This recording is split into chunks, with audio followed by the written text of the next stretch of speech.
Hello, and welcome to the first part of our lecture for Chapter 14 on hallucinogens. So, as usual, we'll start with this lecture with the concepts behind how it was that people began using hallucinogens. And here we go way back again, like to the beginnings of human history. We're going to talk about an important concept here called animism. So this is the concept that certain objects are able to that attain or contain certain characteristics because of their spiritual references. And if, say, a plant contains a spirit, then the person who ate that plant, that spirit would transfer to the person who consumed it.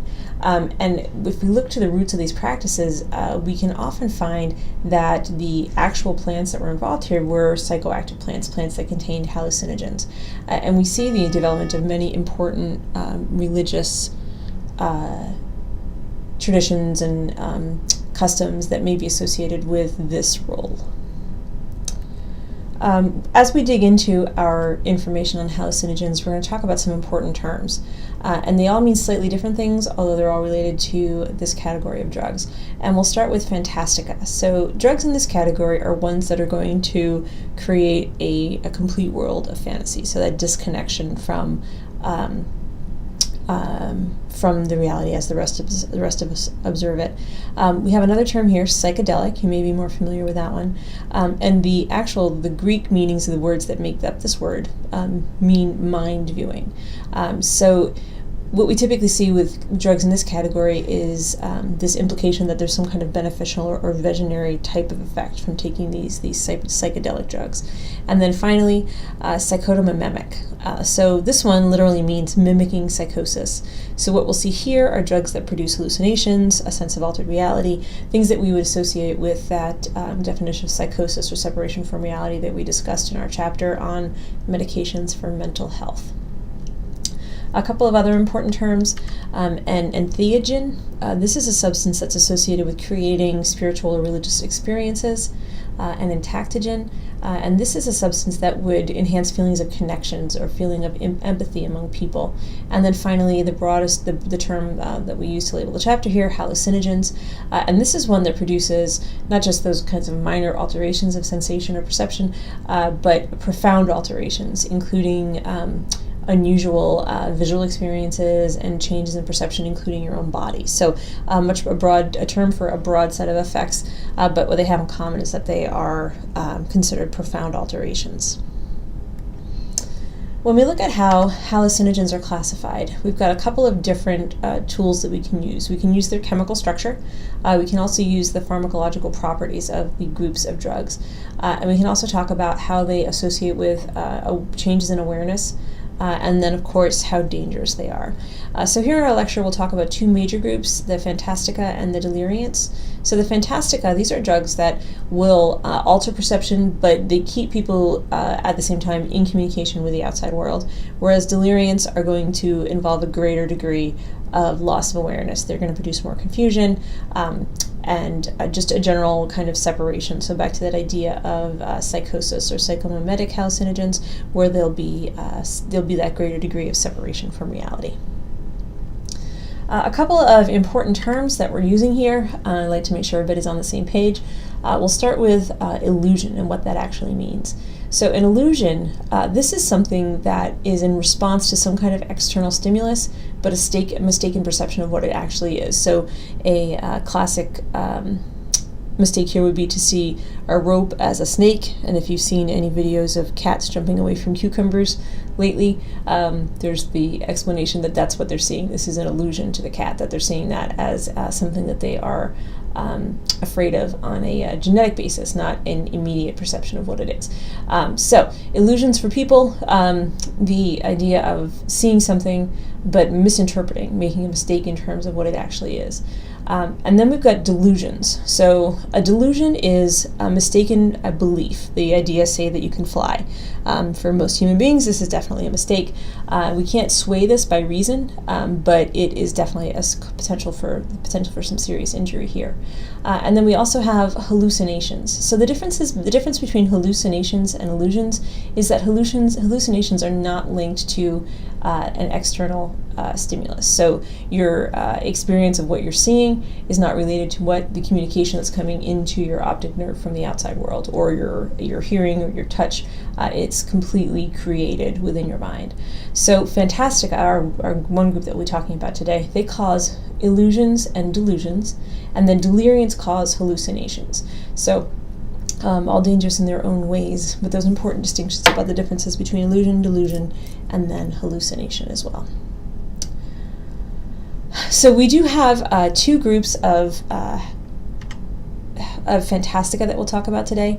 The indole hallucinogens, including LSD and psilocybin, and then the catechol hallucinogens. And drugs you may be familiar with here include mescaline and ecstasy, or MDMA.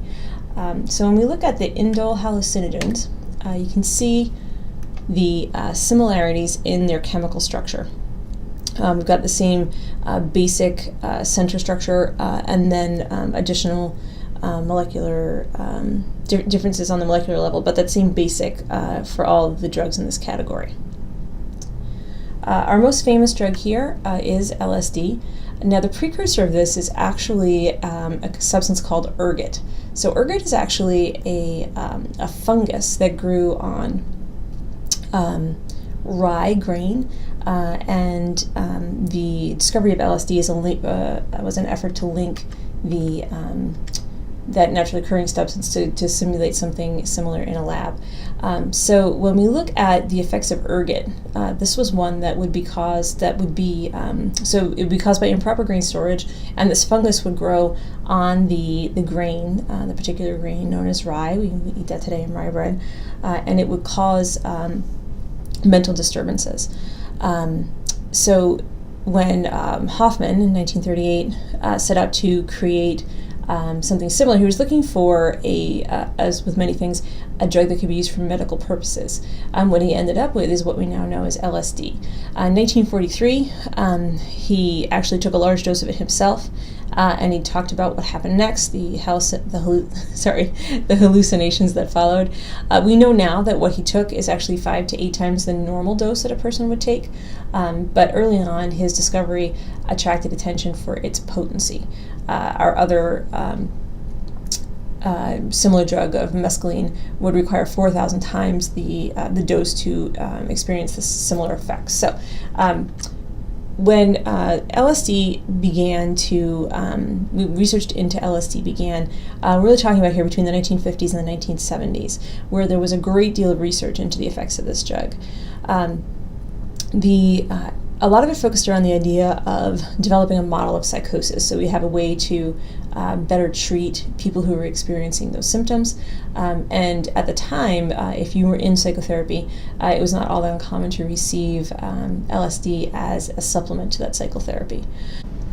So next we're going to take a look at some footage that was collected during the research process with LSD. So this is video that was collected during an experiment where the attempt was to give LSD to people who were as normal as possible, and then to see what happened after they experienced the drug.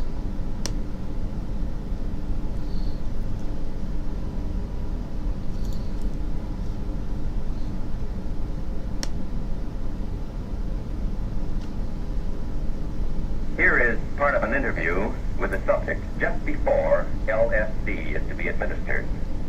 My husband was employed here at the VA, and he told me that they were looking for normal people, and I volunteered. I see. You feel you're normal? I hope I'm normal. I think so.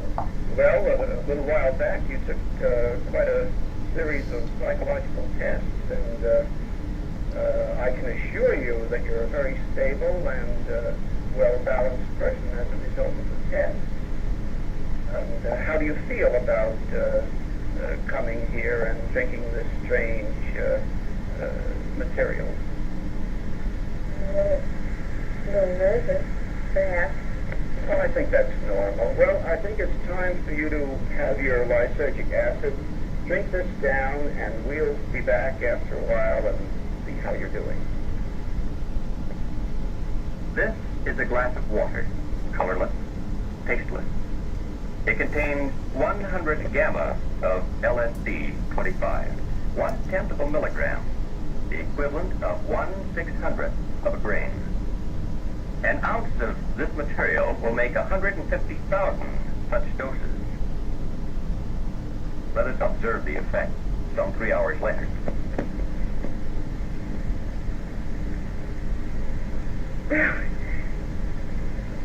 What's happening? Well, I just couldn't. I couldn't possibly tell you. It's here. Can't you feel it? This whole room.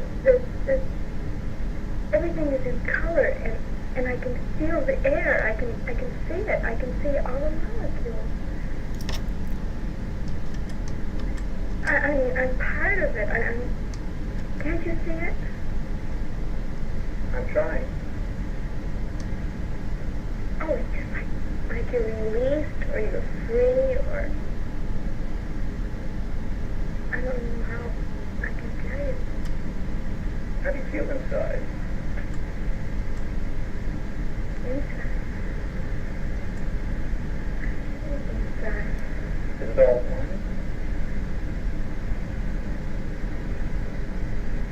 It would be R1 if you weren't here, and if nobody else. Yes, everything is one. You have nothing to do with it. I am one with what I am.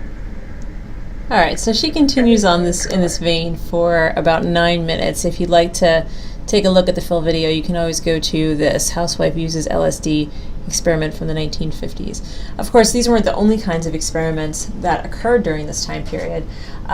We also saw considerations of LSD to be used for psychochemical warfare. If you think about maybe if you're going to be invading a city, especially with the small dose and high potency of LSD, if this was to be added, say, to the water supply before you invaded, think about the effects that might have on the kinds of resistance you probably wouldn't see.